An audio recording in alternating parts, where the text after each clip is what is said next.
Welcome to Failure is Progress, presented by Sweat Factory CrossFit. I am Coach Frankie Ortega. And I am Coach Keith Barber. Join us today as we discuss everything going on inside the CrossFit space and, more importantly, what new and exciting things are happening in our Sweat Factory CrossFit gyms. As always, thank you to all of our listeners. We appreciate the support and truly enjoy the feedback we've been receiving from all of you. Please reach out through our DMs on Instagram. If you aren't already following us, please do so at Failure is Progress, all lowercase. And now, on to today's episode. All right, guys, we are back with another episode of Failure is Progress. How you doing, Frankie? I'm doing amazing, man. I'm excited about this. It's been a heck of a week so far, and it's only Tuesday. It's only Tuesday. You've had some really good wins since your new role. You want to talk a little bit about that? Yeah, I'm the general manager of our Sweat Factory CrossFit Afterburn location over in Davenport now, and it's been an exciting switch. This is the 31st of October, so I've officially been there 1 month. Nice. And it's been amazing to meet all the athletes over there and really get my hands dirty trying to get that gym back to its glory. It's a fun gym. I think it's only going to get more fun. Yeah, nowhere but up, brother. Yep. And that kind of leads us into our discussion for today. Today, we're going to be talking about mindset, how to improve it, what it is, and where we're going, how to progress through that. And maybe a little bit of failure along the way. Tons of failure. The more failure, the better. Yes, sir. So my first question for you is, what is mindset? I think mindset in and of itself is just how we react. I think without going way too deep into it right off the bat, right? It's how we react to everything.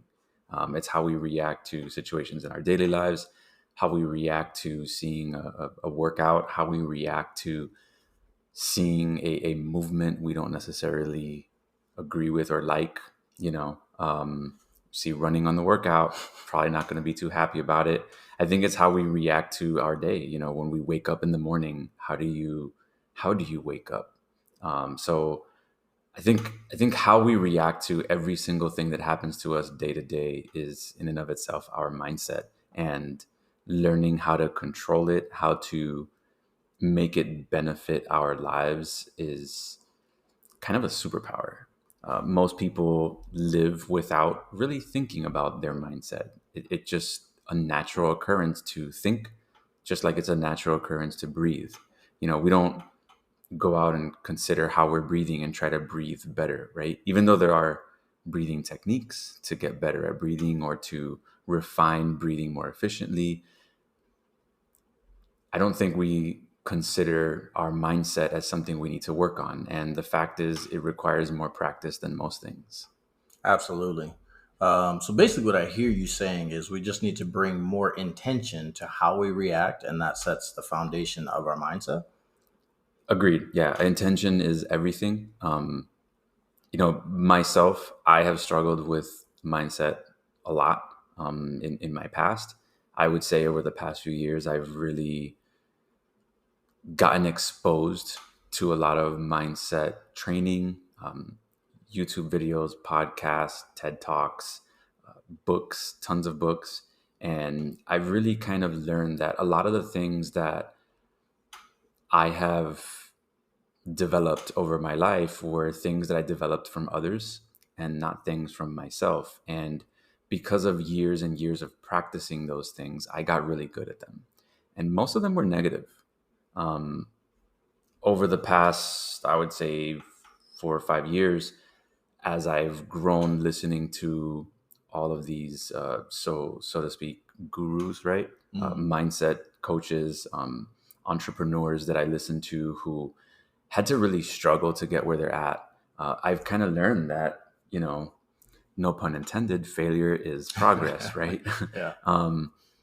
We all grow up knowing that failure is a bad thing. We all grow up being taught and told that, if you didn't win, you weren't good enough. If you didn't get that lift, you failed. If you didn't get an A, okay, you might have gotten a B or a C, but it's still not good enough, right? You always want to be better. You always want to do more. And I think the fact is, this life is very unique. We only get one of them. We need to really embrace it and learn to love every aspect of it. And living with intention, like you said, is really important, right? If my intention is to do my very best and give every single bit that I have, that needs to be good enough, right? Michael Jordan famously said, I can accept failure, but I can't accept not trying. Mm. I read that when I was a little kid, and it always stuck with me. If that guy can accept failure, why can't I? Who am I to be striving for perfection? And I actually heard this just a couple of days ago. I think it was Lewis Hose that said it on either his podcast or maybe I heard it in his book. He does a podcast called The Greatness Mindset. No, The Greatness Mindset is his book. His podcast is called um, School of Greatness, right?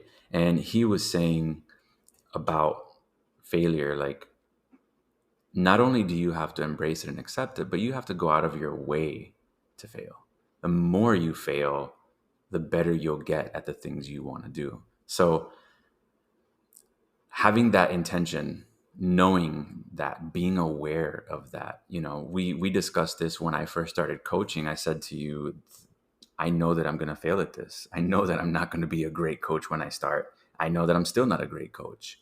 My intention is to be the best coach I can be. So the sooner that I start getting bad classes out of the way, the sooner that I start going through progressions that don't work, the sooner that I start flubbing my words as I'm trying to speak, the sooner I get all of that out of the way, the sooner it's in my past, the sooner that I can start really digging in and getting good at something. So yeah, that is definitely key. The intention is definitely key. Absolutely. What about you? Give me your perspective. So I've dived a lot into sports psychology just because there was a point in my life where I did want to be an elite athlete. So I've dived into that, and um, if you've ever read either Carol Dweck's book called Mindset, or I'm blanking on the author's name, but the name of the book is Drive, which just talks about how we are motivated, intrinsic motivations as opposed to extrinsic motivations. Both of those two, I mean, and this is a vast oversimplification, but they basically allude to mindset being how you handle adversity.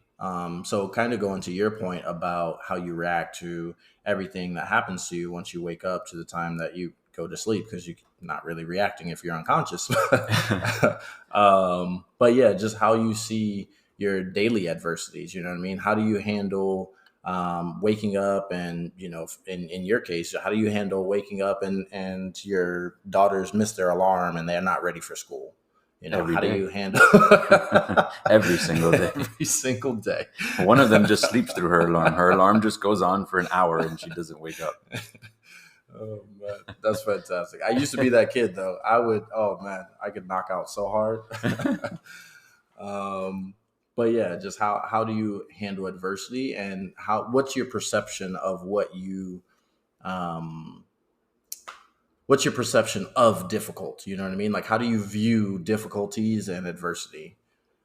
And whenever we make that mindset shift, we can really start to progress in whatever area of life we're trying to progress in. I have something I want to discuss with you. So almost everything in your life seems to revolve around sport and sport performance. When you dive into psychology, you look into sports psychology, right? I've done kind of the opposite.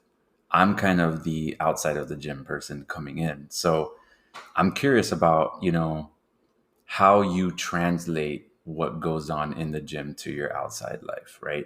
Do you have things outside of sports, outside of the gym that you deal with that create adversity or failure for you? Absolutely. Good. So Not you are human. not a whole lot because I mean, sport and the gym is pretty much my life. But I mean, I do have a lovely girlfriend of 2 years. Her name's Sarah. So there's lots of adversity there. Okay. Mainly with me. She's perfect in every way. If she's listening, Brownie points. but yeah, I had to sneak that in there. But yeah, there's because I am so performance centric and I see things so analytically and things have to make sense to me. It's very difficult for me to interact with Sarah because she is quite the opposite. She leans on her emotions for a lot of things, her intuition for a lot of things. And I'm not saying either one is better than the other. I'm just saying when you have two not polar opposites, but two pretty drastically opposite people trying to coexist together in the same space, it can become very difficult. So I have definitely learned how to navigate my mindset in that situation. Okay. What about, when you were in school, right? Outside of athletics, how did you handle when you had, for example, bad grades? How did you handle okay, let's talk about the L3. The L3 is a massive exam. It's a massive course, I guess. And I don't know a whole lot of it because obviously I'm not supposed to know until I take it. Yeah. But, how did you handle going into that? What was your mindset? What was your approach? Obviously, you studied, but aside from that, did you consider what about if I don't pass the level 3? What is my mindset going to be coming out of that? I absolutely consider that. That was my main consideration. And I've told you the story before, but I honestly did not think I passed. So me not passing was a consideration all the way up until the point where I got the paper that said that I passed, even after taking the test. I still wasn't too confident that that had happened, but um, I tried to prepare myself as best as possible for like what if I do have to come to terms with the fact that I didn't pass this test? What if I do get that paper and it says that I didn't pass? Like, what does that mean about me? What does that mean about where I see my career going? What does that mean about how I envision my life being beyond that point? And through that reflection, I think you just come up with a lot of answers about who you really are. Um, and again, that goes back to how you see adversity. Like me, myself, I don't see adversity or difficulty as a bad thing. Like challenges are supposed to happen. We're supposed to be challenged in life because that's the only way we get better at anything. That's the only way you can progress Agreed. is if Agreed. you are challenged. If you're never challenged and you're just always comfortable all the time, you're probably not getting any better at whatever you do. Like if you're an accountant and you're just crunching numbers and you never have a difficult situation pop up, you're probably a average or less than average accountant. You know what I mean? Yeah. And the same thing in our personal lives. If you're never tested or challenged, then you probably don't know, for lack of a better phrase, how good of a person you really can be or really are. So I just did a lot of reflecting and a little bit of visualizing. Honestly, I visualized myself being handed a piece of paper that said that I failed, and I kind of went through those emotions before I had even taken the test. And it sounds silly now that I'm saying it out loud, but like that's legit what I did. I really had to prepare myself for that because it was a legitimate fear. Like I did not want. That's why it took me 3 years to actually sign up for the test because I didn't want to fail it. Interesting. That's so interesting. I'm at the complete opposite. So I took my level 1, and just before taking it, I felt like I wasn't prepared enough. And the moment that I did take it, I remember sitting in the car and calling my wife and saying, I passed. I know that I passed. Mm. Like, there is no way that I could not pass because I absolutely love this and I absolutely cared about every single part of this. So I know that I passed. And obviously there was that nervousness, what about if you didn't? But I was so bought in to the fact that I passed, that I knew that I passed. And then they had said it would be a week before I found out my results. I got my results less than 24 hours later, which was incredible, right? And now I'm looking forward to the L2 and I cannot wait to take the L2. And it's not a matter of do I know that I will or won't pass? It's that my preparation, I feel, is good enough, and my ability to, my intention to know the material as much as I can, I'm going to give every bit of effort that I can to get it. On the contrast to that, when I took my real estate exam, and you saw me go through this, this was like misery, right? And I did prepare for my real estate exam, but my intention wasn't to be the world's greatest realtor, right? It was something that I did almost as a side thing, and one of my cousins got me into it. So I paid for the course. It took me 6 months to do something that would take a week. I wasn't bought into it, and it took me 4 tries to pass the real estate exam. And every time I took it, I felt confident. I went in and I really did feel confident. Didn't pass, I still felt confident. And at one point, my cousin called me and he's like, "Man, you've taken it 3 times already. You know, I'm sure you're going to get it on the fourth." And I said, "And if I have to get it on the 11th, I'll get it on the 11th. You know, at this point, it's just a matter of can I afford to keep taking the exam?" But after I got it, he called me and he was like, "I didn't think you were going to take it again. I thought after the third time you were done." And I said, "No, because I've conditioned myself to just grind it out and do it no matter what." My performance wasn't as good as it should have been because it's not my passion. I don't truly care about it the same way that I care about this. If I was to go take my level 2 tomorrow, knowing how the level 1 was, if it's anything like that, where you take a 2-day course and you show up and pay attention and put all your emotion into it, and then you get out what you put into it, I know that I'll pass because this is what I care about. This is what I love, right? So having that mindset is the approach that has been successful for me. I don't consider like what happens if I don't get my L2? What happens if I don't pass? And if I don't, great. That just means I get to learn more and take it again, right? It just means I get to do the course again with other instructors and learn even more from them. But it isn't in my consideration, or wasn't in my consideration when taking my L1, that I wouldn't pass. So I think that's kind of interesting that we're so opposite there. The L3 is a lot harder. You know, we're talking like associate's degree to PhD.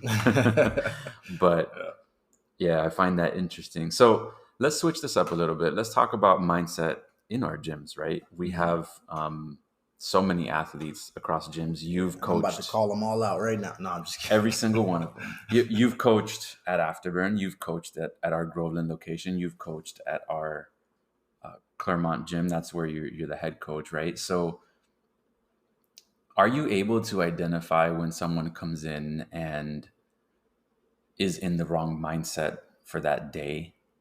Is that something you can pick up on quickly?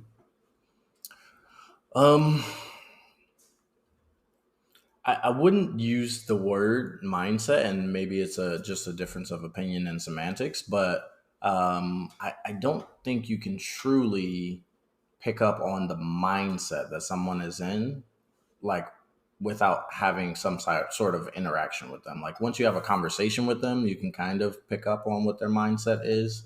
But just somebody just walking straight in the gym and you just seeing like their demeanor, the way they're carrying themselves, you might be able to pick up on their mood. There might be some people that are really upset and you're just like, okay, that guy's pissed off today. Like, you know, but as far as their mindset, like how they're dealing with that emotion or that mood, I don't think that's something that you can really pick up on without having, like I said, some sort of communication with that person and like diving deeper and building a little bit more rapport with them.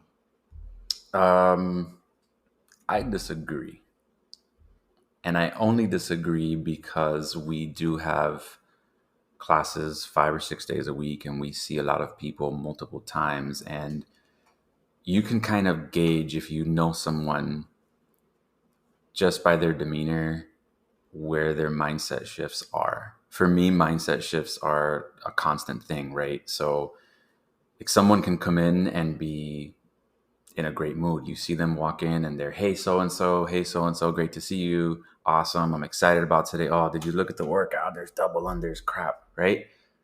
The next day they'll walk in and they'll just stroll along, not say hi to anyone, put their bag down, not speak a word, right? Automatically that just tells me, yes, their mood is different, but what caused that? Right. So I particularly gravitate to people when I do see that.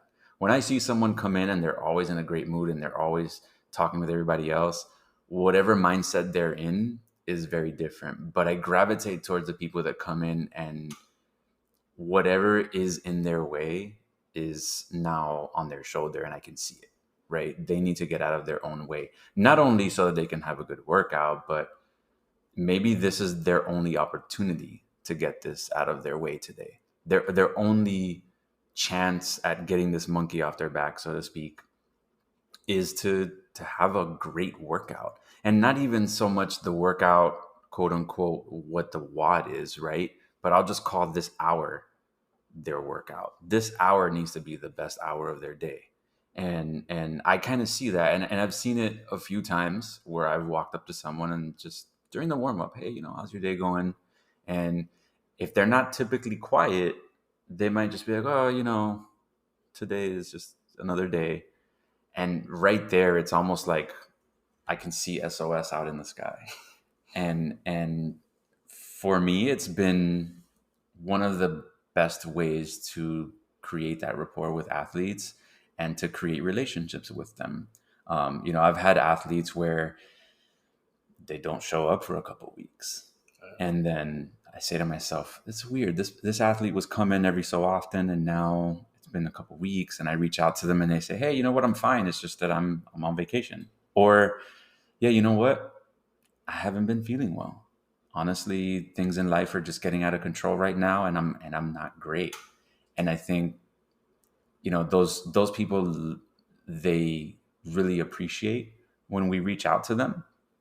But more than anything, what it does for their mindset to know that someone cared enough to just say hello or cared enough just to reach out to them, it really changes things. I have seen athletes go from that bad week into, hey, I need to come every single day because you reaching out to me really changed things. And I showed up the next day and I felt great, and then I showed up the next day and I felt great, and now I need an unlimited. I need to go to unlimited. I was only on 8 classes, now I need to go to unlimited. I've seen it happen, and it's powerful.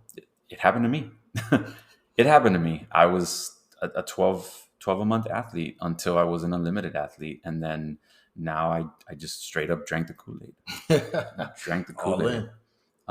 But yeah, I think it's important for us to be able to recognize those moods and where their mindset is and make that conscious effort to just reach a hand out. And it's no knock on the coaches who don't regularly do this, or it's not part of them, right? So for me, I'm not the performance coach. I'm the happy coach.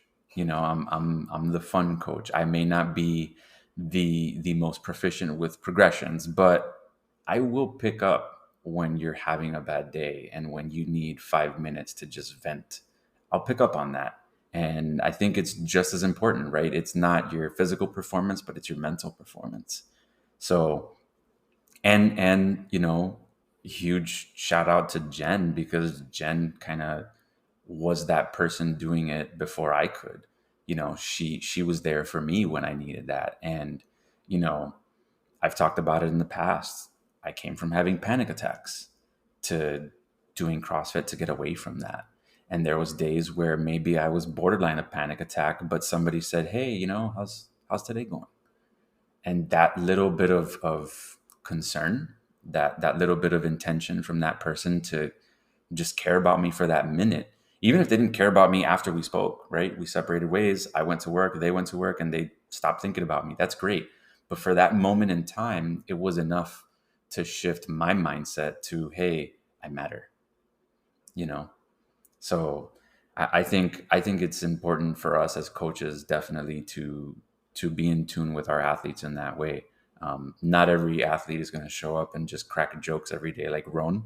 I think Ron is he's a dream athlete for any coach, because I mean that guy will turn anybody's frown upside down.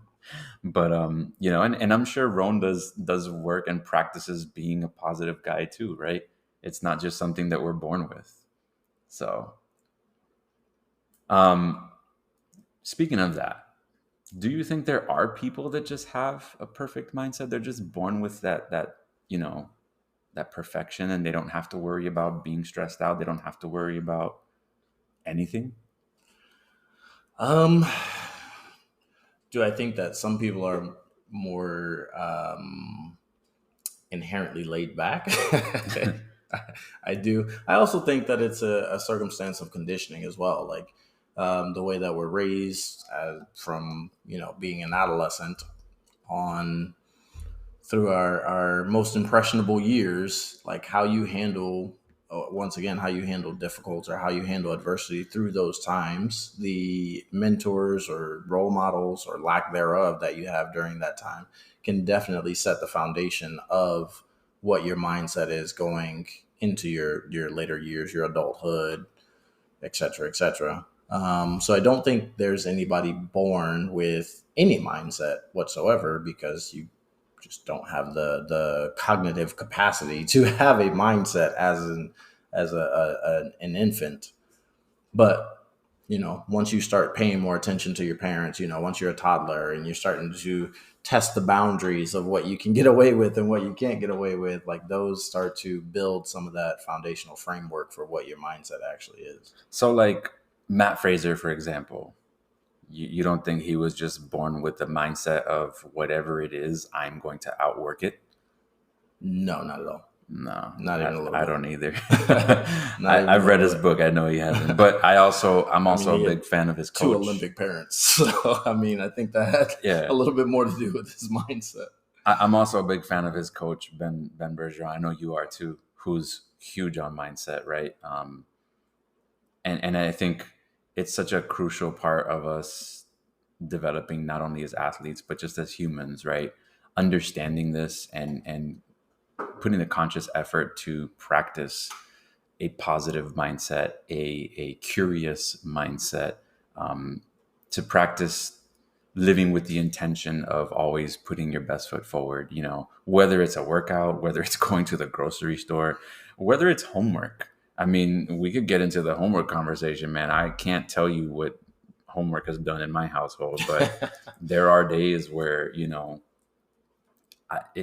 it's worse. I would rather go and do 100 burpees. Mm. But being able to take a step back and say, all right, what is the challenge here? Okay, fine, it's math. How can I get through this and show my child that it's not a bad thing to get this wrong? Let's try to figure it out and get it wrong, and then we'll figure out how we got it wrong in order to get it right, versus just make sure you get it right. Yeah. Because if you don't get it right and it's wrong, you're inferior, you failed, you're not doing good enough, you're not putting enough effort. So I've made that shift. I've tried to make that shift with my daughters when we do homework, because that's how I was raised, right? Do your homework, you better get it all right, and then go to school and get everything right on the test.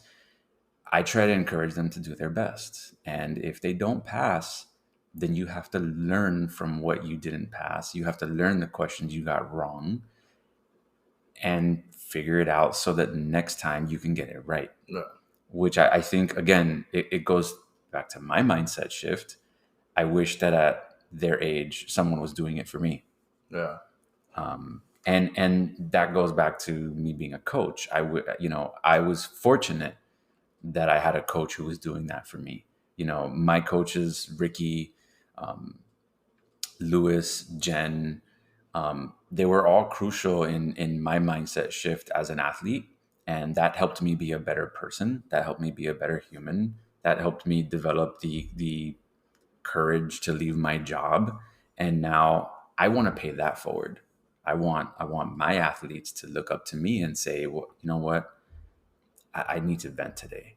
Whatever it is that happened, I want to talk about it and I want to get out of the way so that not only I can have a good workout, but so that I can figure out how to get past this. And that's one thing I want to make clear for all of our athletes. Our door is always open, so to speak, right? And we don't really have a door. but but yeah, we're always here for you guys. And I know that it may not be the most comfortable thing for some of us, or to just open up to someone, right? But we aren't just your coaches to make sure that you have a good, deadlift, a good form when you're doing pull-ups, to make sure that you can PR when you do your next movement. We really do care about you as people. At the end of the day, I don't care if you're the strongest athlete in the world. If you're suffering something, whatever it may be, and you really want to talk about it, I'm here, Keith's here, your coach, whichever coach it may be, is there for you. And this is the culture that Sweat Factory, I think, is it's what really makes us set apart from other gyms. I have had people, especially at our Afterburn gym, we get so many drop-ins over there. And I've had people come in and say, wow, this gym is incredible. I've also had athletes who do drop-ins at other gyms when they go on vacation and they come back. I just had one this morning. He went to a gym over in Alabama and he came back and he did his class and he's like, man, I did a drop-in at another gym and it really just isn't the same. It really just isn't the same. So what you guys are doing here is working, and that gives us pride.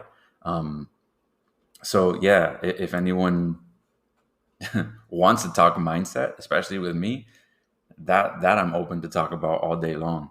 All right, let's talk about mindset in preparation for a competition. You are the competition class coach. You are doing a hella good job with that, man. The classes get better every week. But let's talk about preparing our minds for going into competition, right?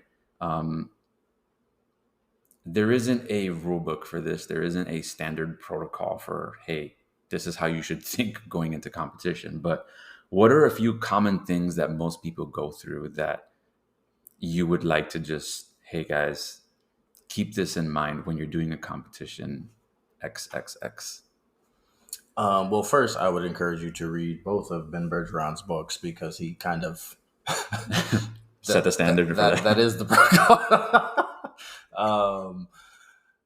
And there's tons of other resources. If you've ever heard of Driven Mindset, all of her stuff is, she works with a bunch of elite level CrossFitters. So, there are resources and things out there to set the stage for that. What I would say I want what Keith says. I don't want what these other people are saying. Well, I'm just regurgitating what they're saying. I tell people all the time, I'm not really that smart. I'm just really good at repeating stuff that smart people say.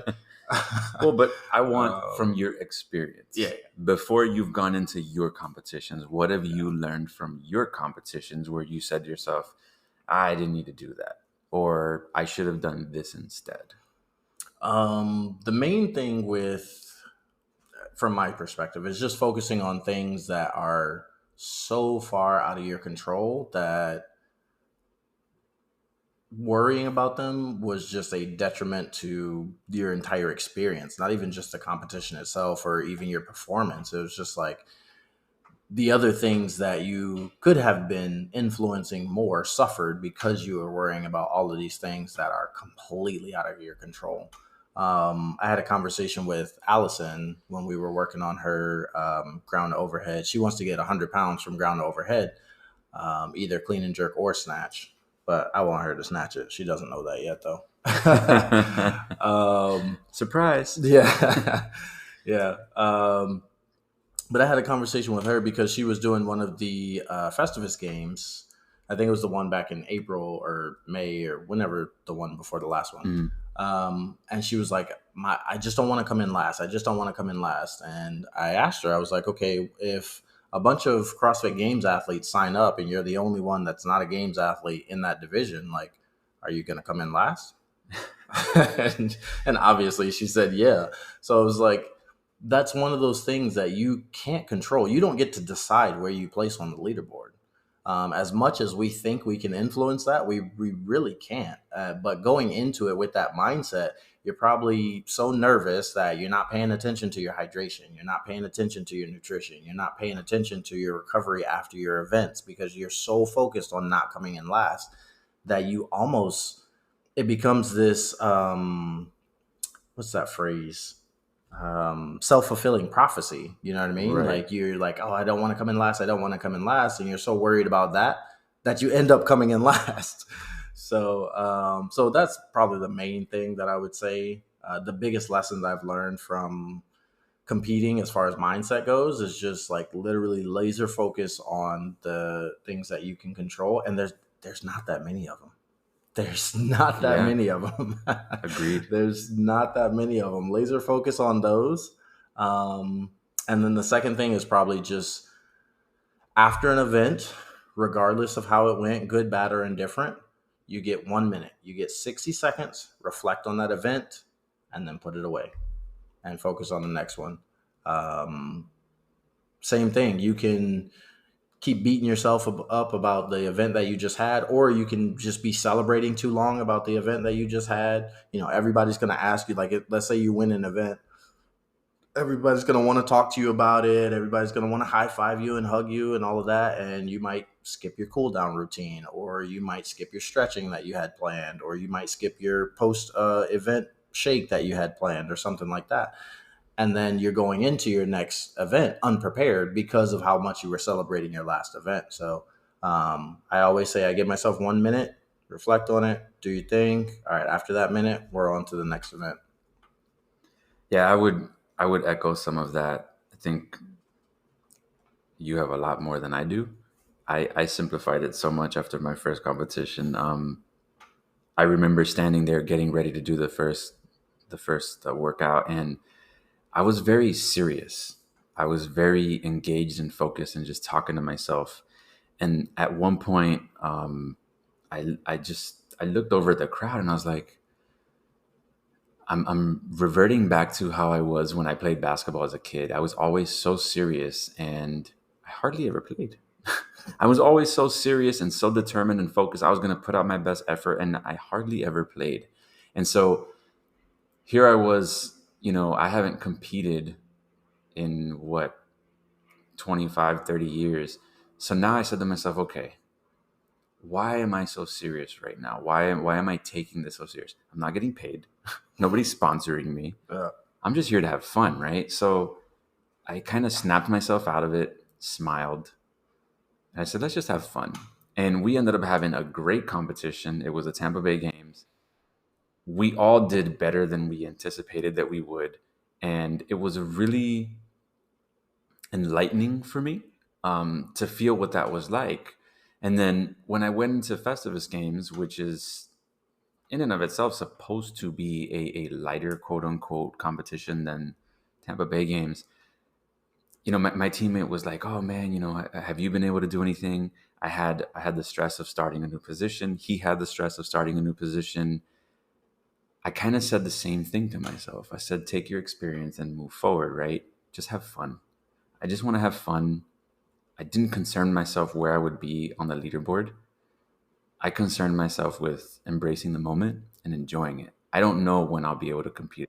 I don't know if, something will happen that'll prevent me from competing again, an injury or, a vacation, whatever it may be, right? So embrace the moment, enjoy it, and do your best, right? And that's all I did.